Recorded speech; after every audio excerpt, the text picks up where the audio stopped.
Chers spectateurs de Kurdistan 1, bienvenue pour ce dernier épisode de notre série podcast intitulée Le Retour au pays. Bonjour Dylan. Bonjour Armange.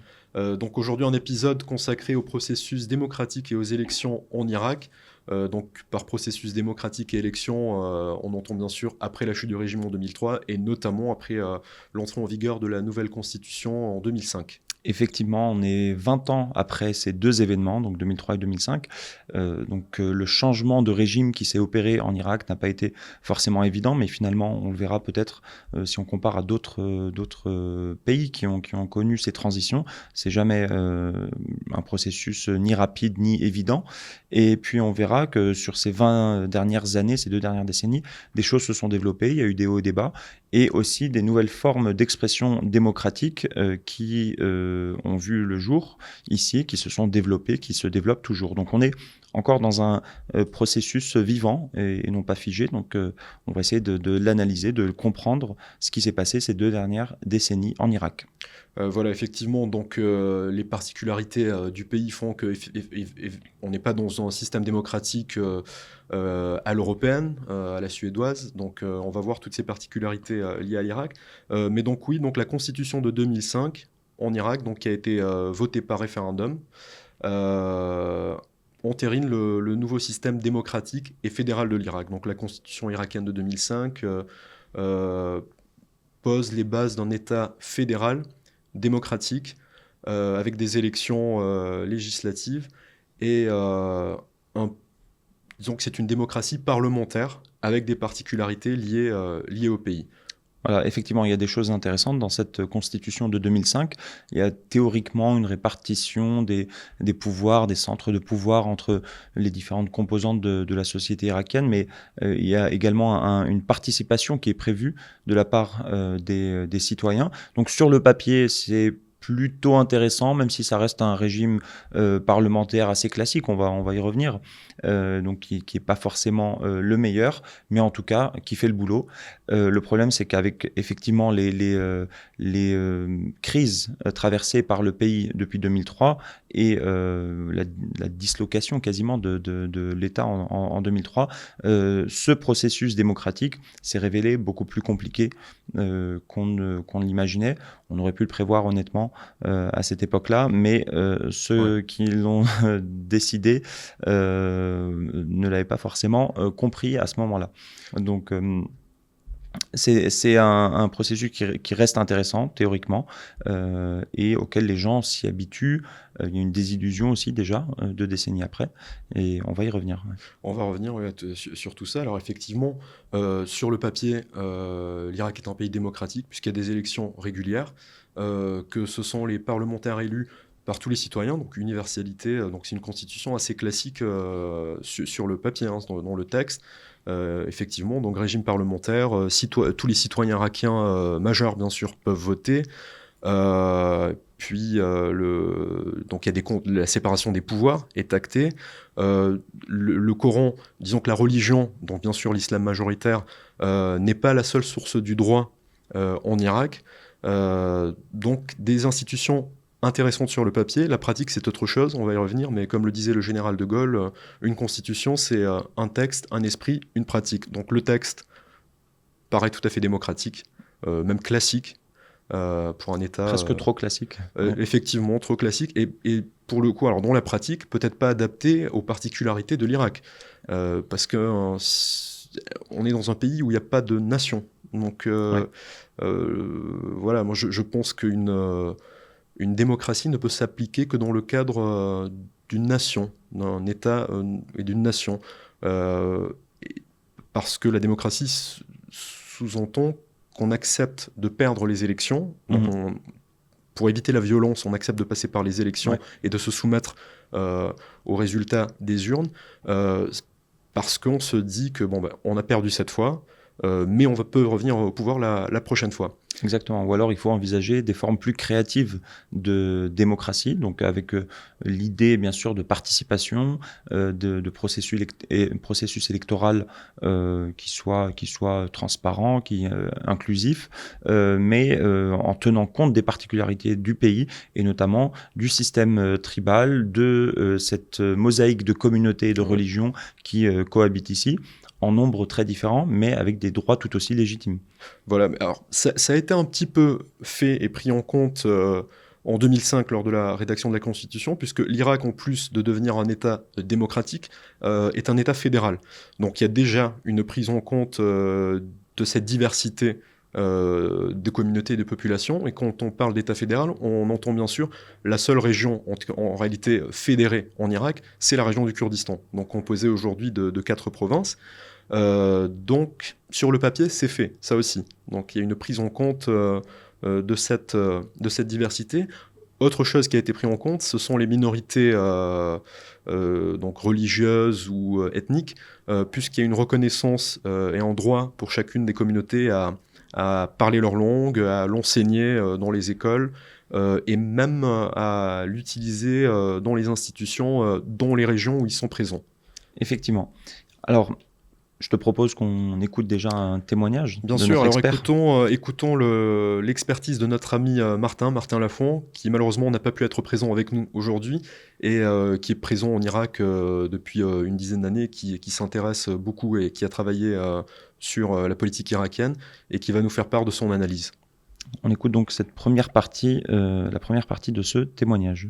Merci Armanche de ta question. Je m'excuse de ne pas être présent avec vous. Je ne suis pas erbil et désolé pour le bruit autour. À la question, l'Irak est-il une démocratie? Vu qu'il y a des juristes autour de la table, je vais essayer de répondre un peu d'une manière claire en trois grandes parties. D'abord, l'Irak en tant qu'entité politique, depuis 2005, a une constitution dont l'une des deux sources de droit, en plus de l'islam, est la forme démocratique, républicaine et démocratique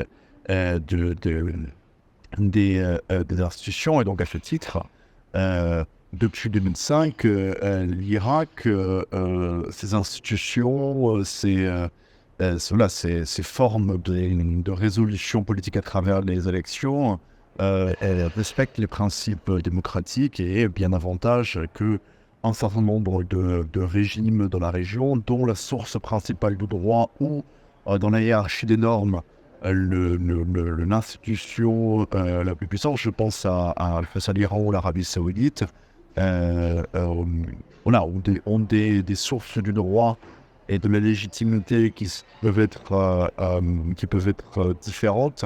L'Irak se place dans un système de démocratie parlementaire où le Parlement a la majorité du pouvoir et le président président du gouvernement, le chef du gouvernement contrôle la majorité du pouvoir, comme dans la plupart des systèmes parlementaires en Occident et de par le monde.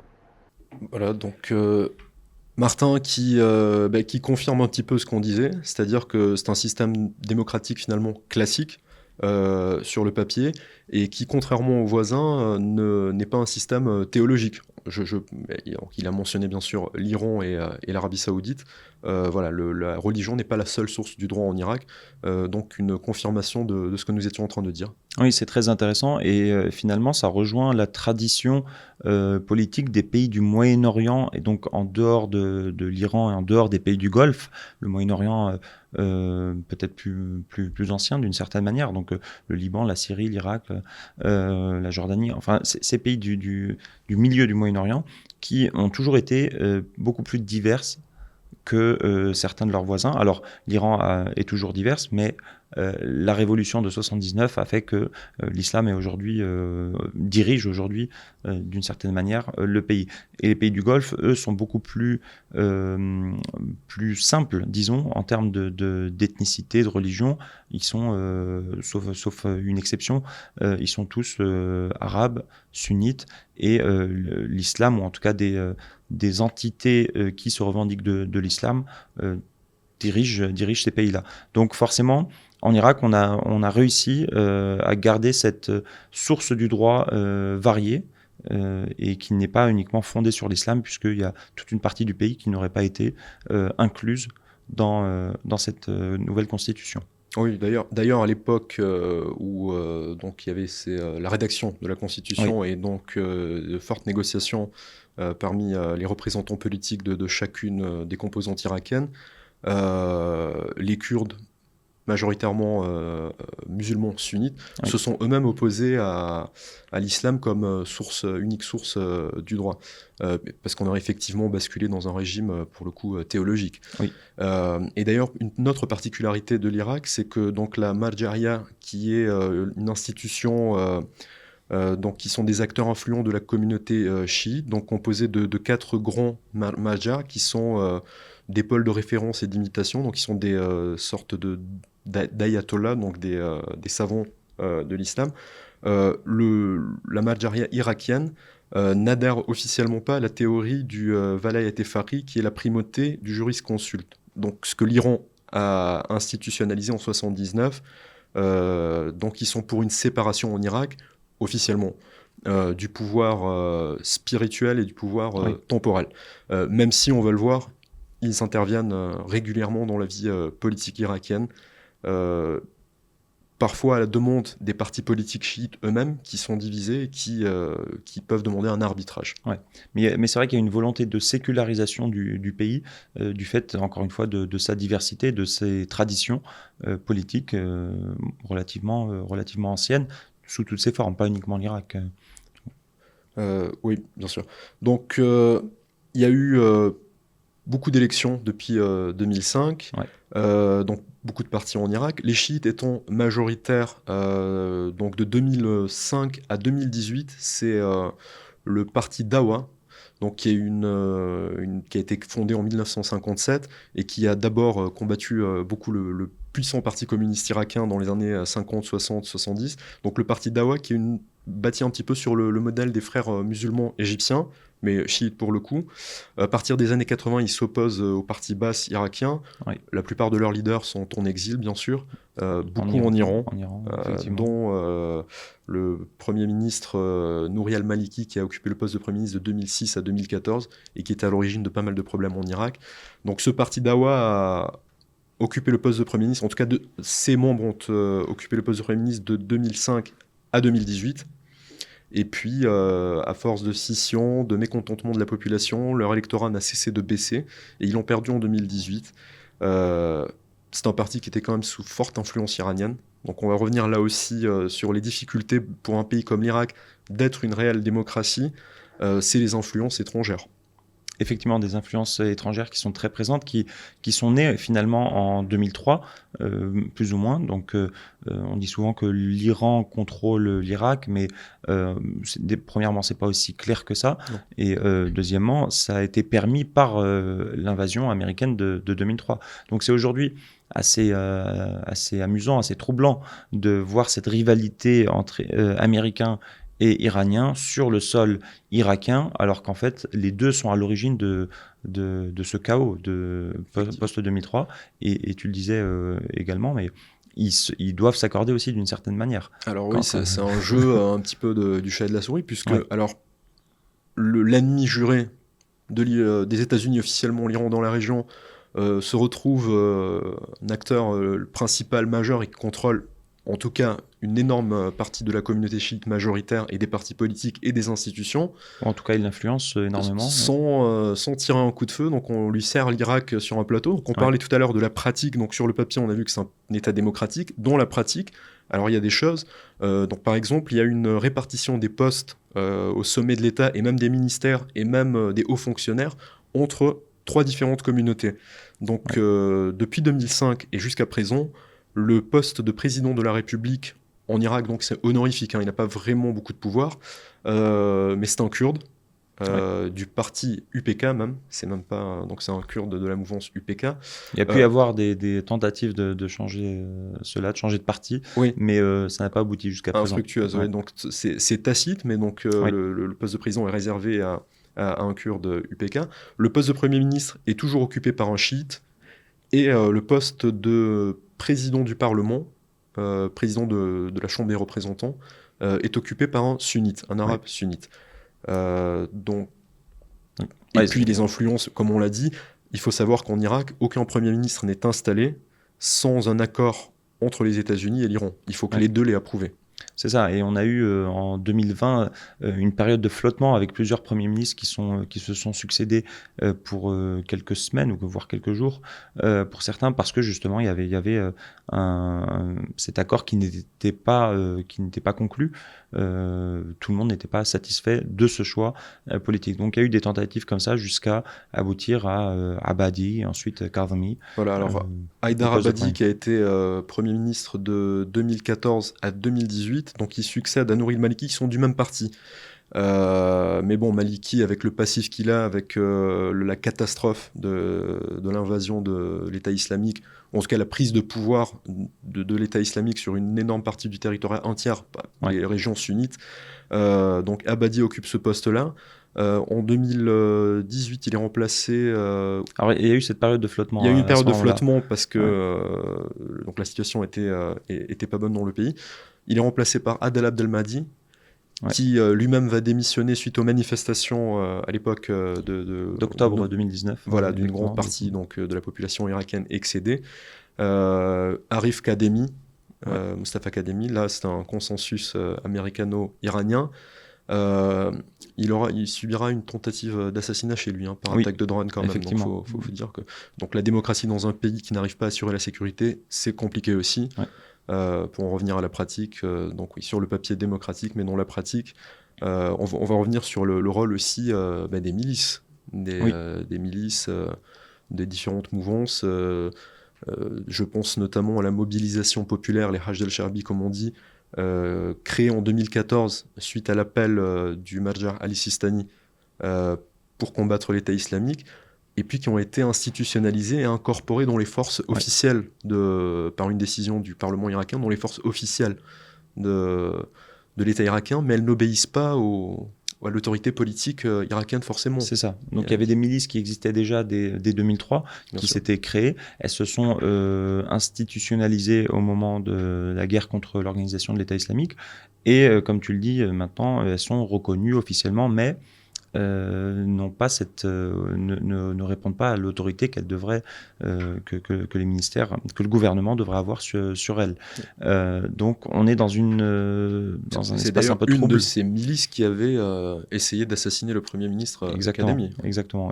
Et là, pour le coup, c'est un autre sujet encore plus compliqué, mais c'est la guerre intra-chiite qui est en train de s'envenimer, avec des hauts et des bas quand même, mais il y a des divisions au sein de la communauté chiite, mais au sein des politiciens et des milices chiites. Oui, il y a des milices rivales, des politiciens rivales. Alors, il y a deux grandes mouvances. Il y a les partis chiites, donc tous religieux pour le coup, type Al-Dawa, donc qui a occupé le pouvoir pendant toutes ces années-là, qui sont clairement pro-iraniennes et en rapport quasi inféodé à l'Iran. Et puis il y a l'autre mouvance sadriste qui, lors des dernières élections, a eu plus de voix d'ailleurs, et qui n'est contre l'influence, disons, iranienne, et Sadr qui avait aussi combattu l'armée américaine en 2004-2005. Effectivement. Donc plutôt nationaliste irakien, en tout cas... Mais avec des évolutions quand même. Sur les 2 dernières décennies, les positions des sadristes ont pas mal évolué. Alors il faut dire qu'il évolue pas mal dans ses convictions et ses prises de position politiques. Et au bout d'un moment, on a l'impression... une impression assez profonde qui manque de stratégie politique dans ce mouvement sadriste. Et pourtant, c'est le mouvement le plus populaire finalement au sein de la population chiite, notamment ceux de Sadr City, qui est ce grand quartier plutôt pauvre de l'est de Bagdad, et puis une partie du sud de l'Irak également. Une partie de Bagdad, c'est plus qu'un quartier, c'est des millions d'habitants. C'est à peu près 2 millions d'habitants, voire un peu plus. Oui, donc Sadr qui a gagné, enfin qui est arrivé en tête des élections, on ne peut pas parler puisqu'on est dans un système parlementaire, donc il y a toujours des coalitions pour former un gouvernement. Donc Sadr est arrivé en tête des élections en 2018 et en 2021. Bon, il faut relativiser parce que le taux de participation en 2018, par exemple, était de 44% seulement.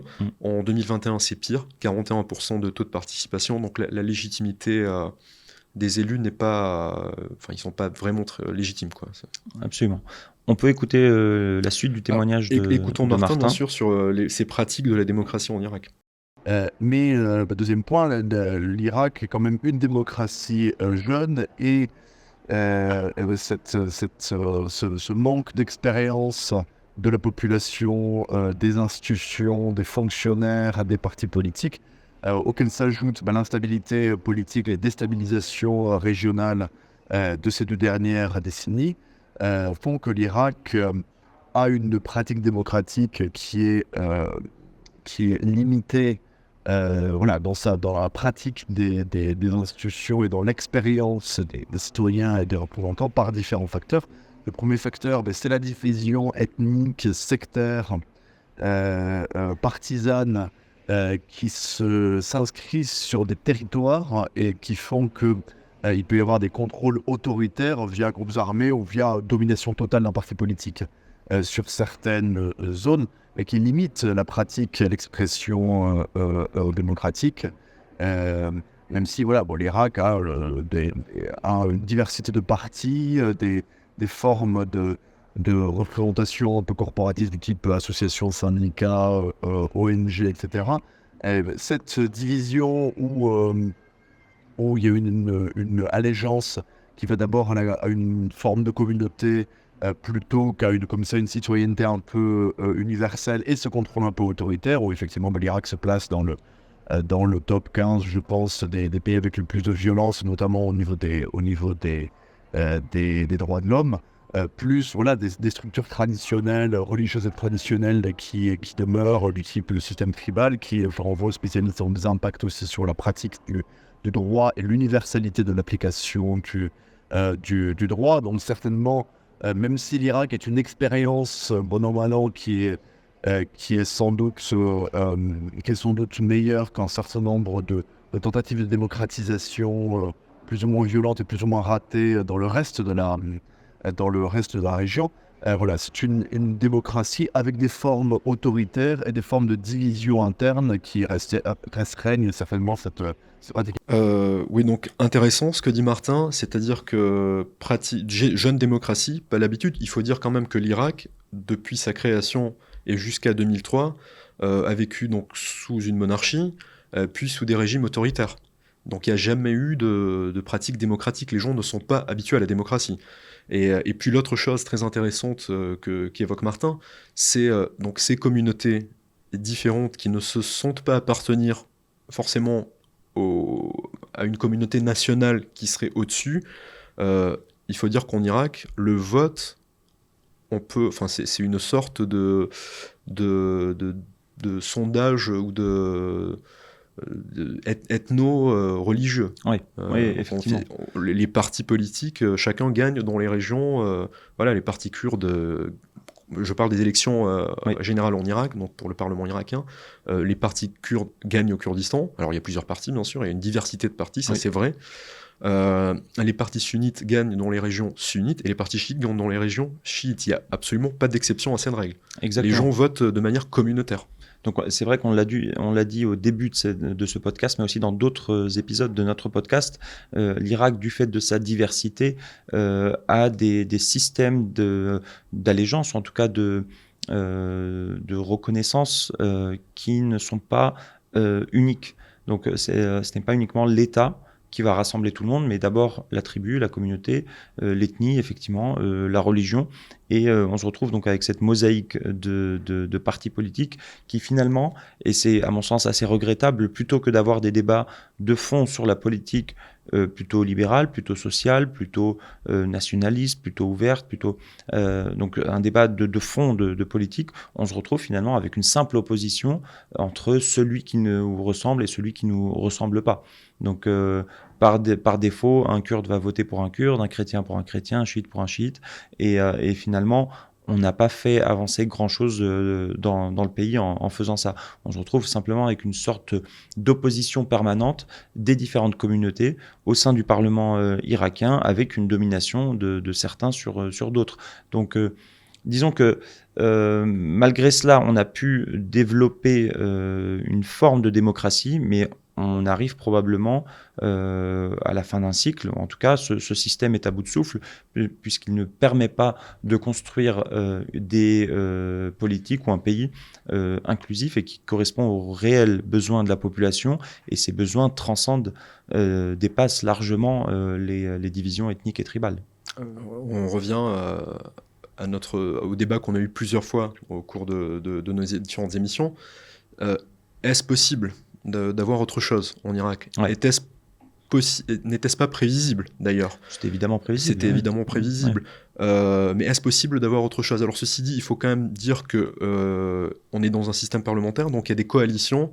Donc chez les représentants, les partis représentants, chacune des 3 grandes communautés, disons, de l'Irak, se coalisent pour former un gouvernement. Mais c'est des tractations qui sont très complexes, qui prennent du temps, et ça se passe entre appareils des différents partis et avec bien sûr les ingérences étrangères, que ce soit des ingérences iraniennes très fortes, très marquées, ça se voit, américaines aussi, qui restent encore influents dans le pays. Donc, est-ce possible d'avoir un débat sur le fait d'adopter une politique plutôt libérale ou plutôt socialisante, etc., dans un pays qui n'est pas souverain? Et là, il n'y a pas que l'Irak. Même aujourd'hui en France, c'est un pays qui a perdu beaucoup de sa souveraineté.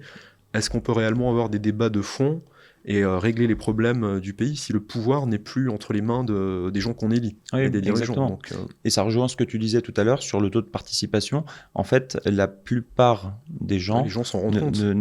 Enfin, le premier vote, c'est celui qui ne vote même pas et qui exprime justement un désintérêt pour ce processus électoral. Ou alors, puisque les Irakiens sont quand même plutôt politisés, ont une conscience politique assez importante, assez intéressante.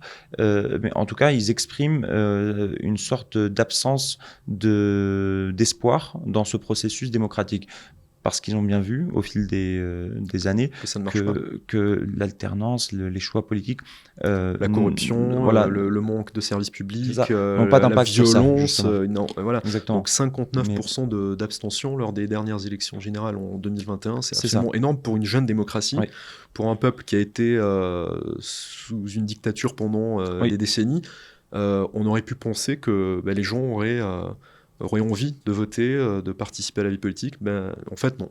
Il y a eu cette envie, effectivement, et puis il ne faut pas oublier que la majeure partie de la population irakienne est très jeune. On a la moitié de la population qui est née après 2003, finalement.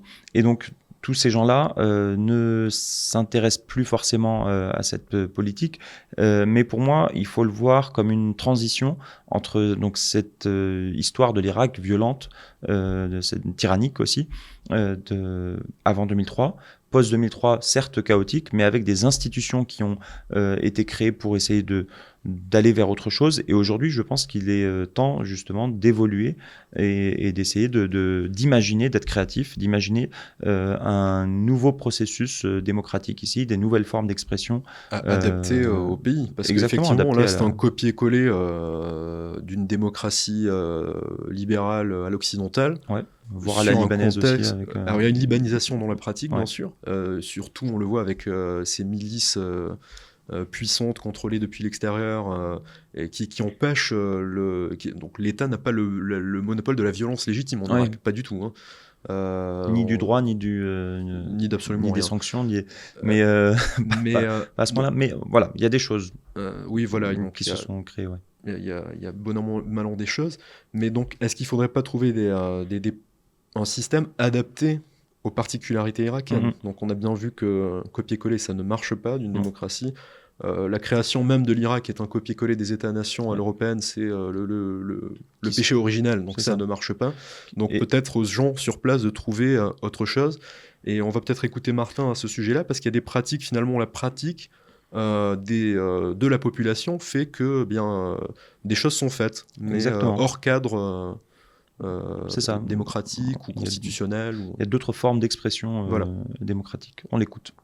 Troisième point, il y a des formes de pratiques démocratiques en Irak qui en fait sont atypiques et qui sont un autre modèle que celui qu'on a l'habitude en Occident, où en Occident, le pouvoir du peuple par le peuple pour le peuple se fait à travers des institutions dont les représentants sont élus à travers des élections à des parlements. En Irak, il y a des formes de représentation de la volonté du peuple qui passent par d'autres canaux. D'abord des structures traditionnelles où, par exemple, dans la tribu, dans le nord comme au sud, même s'il peut y avoir comme ça des leaders tribaux, il y a des instances où des personnes plus âgées, des personnes autorisées peuvent débattre et s'exprimer, qu'il s'agisse des majlis dans le sud, ou par exemple quelque chose qui a été documenté chez les Barzani, chez les tribus Barzani à une époque, les barbes blanches comme ça qui se réunissent. Et il y a aussi des formes de représentation qui sont reconnues, presque instituées par l'État. Par exemple, des leaders religieux représentent certaines communautés avec des choses qui peuvent être acceptées par ces communautés-là. Et le Premier ministre va demander, par exemple, pour le cas des minorités chrétiennes, aux églises de nommer des représentants, tandis qu'une grosse partie des chiites donne plus d'importance, par exemple, à des marjas, des leaders de la religion dans l'expression du droit et l'expression comme ça de normes qu'à l'État. Et les élus politiques sont forcés de se conformer à ce respect-là. Et ces formes-là, même s'ils ne ressemblent pas au modèle occidental, sont des formes alternatives qui, couplées aux institutions démocratiques d'un système plus occidental qui a été importé en 2003, donne une forme très atypique et parfois instable et souvent imparfaite à la pratique démocratique en Irak. Voilà, intéressant ce que dit Martin. Donc finalement, d'autres formes, peut-être plus traditionnelles, plus locales, auxquelles les gens sont habitués pour s'exprimer. Parce que finalement, dans tous les pays du monde, les gens s'expriment d'une manière ou d'une autre. Oui. Même en Chine, dans le cadre du parti unique, en réalité, les bureaux locaux du Parti communiste chinois écoutent la population, ce qu'il y a à dire, et puis ça remonte plus haut. Donc c'est aussi le cas en Irak finalement. C'est ça, effectivement. Et alors, on parlait effectivement de cette crise démocratique. Elle n'est pas propre à l'Irak. On se rend compte depuis la mondialisation, Internet, les réseaux sociaux, que les gens ne croient plus forcément dans le processus démocratique comme unique forme d'expression populaire. Et donc, Martin le cite, en Irak, on a ce système tribal et différentes formes instituées d'échanges qui sont parfois plus importants, ont plus de poids, en tout cas, que celui de la puissance publique. Et puis, on a les leaders religieux qui, alors là aussi on peut en débattre, mais qui ont pris peut-être plus de place dans l'Irak post-2003. Ça peut être regrettable d'une certaine manière, c'est-à-dire que ces leaders religieux, au sein de leur communauté religieuse, ne sont pas forcément plébiscités totalement. Donc, et ça, quel que soit le leader et quelle que soit la religion. Donc, on a ces formes nouvelles d'expression, on a des organisations non gouvernementales aussi qui commencent à agir, à faire des campagnes de sensibilisation sur des questions variées. On voit par exemple les questions climatiques, l'environnement, démocratie, la conduite, la sécurité, le harcèlement. Il y a pas mal de choses qui en fait outrepassent l'autorité soit des religieux, soit de l'autorité publique pour créer une forme d'expression ad hoc et propre à l'Irak. Et finalement, si on repart un petit peu en arrière, ça a toujours été plus ou moins comme ça. En Irak, on a même sous l'Empire ottoman, on avait un pouvoir central qui gère très lointain. Qui est lointain, mais ensuite on a plein de pouvoirs locaux et à différentes échelles locales. Et finalement, on se retrouve aujourd'hui sous une forme assez similaire à cela, donc avec des instances très, très différentes, mais dans le fond, on a toujours différents degrés d'expression démocratique. La démocratie classique, la République, le Parlement, n'en est qu'une forme. Et c'est à nous d'inventer la suite. Voilà, donc début difficile pour la démocratie en Irak, dans un pays où c'est peut-être pas le meilleur modèle à adapter. Donc démocratie oui, parfaite non. Pas de nation, difficile d'avoir une démocratie. Ouais. Donc écoutez, on va suivre la situation avec Dylan et j'espère bientôt vous retrouver pour suivre ces évolutions. Et on va voir ce qui arrive, Dylan. Ouais, on essaiera d'inventer un système qui fonctionne pour tous. En tout cas, Qui on va sait. suivre ce que font les On va au moins les suivre. Irakiens. Ouais, On va au moins suivre. ouais. Chers spectateurs de Kurdistan In, merci beaucoup de nous avoir suivis pour cette série de podcasts Le Retour au pays. Merci beaucoup Dylan de Merci, m'avoir Armand. accompagné. Et puis on se retrouve bientôt, j'espère, pour d'autres sujets sur l'Irak, le Kurdistan. Merci.